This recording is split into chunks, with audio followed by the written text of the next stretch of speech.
Die beiden Frösche nach dem Esop. Wo die heisse Sommersonne an 2 Fröschen ihren Teich austrocknet hat, sind die beiden auf die Wanderschaft gegangen. Gegen Abend sind sie zu einem Gaden gekommen und haben dort ein grosses Milchkessi gefunden.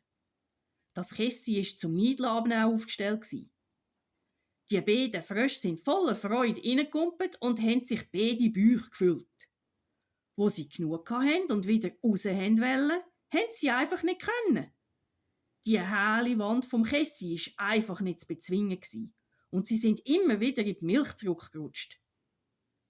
Viele Stunden haben sie sich vergeblich abgemüht und ihre Schenkel sind immer schwächer und müder geworden.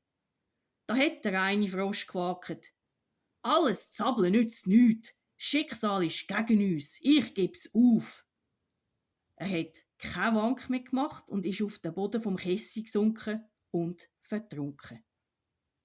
Sein Kollege aber hat verzweifelt bis in die späte Nacht weitergekämpft. Und plötzlich hat er einen Mocken Anker unter seinen Füßen gespürt.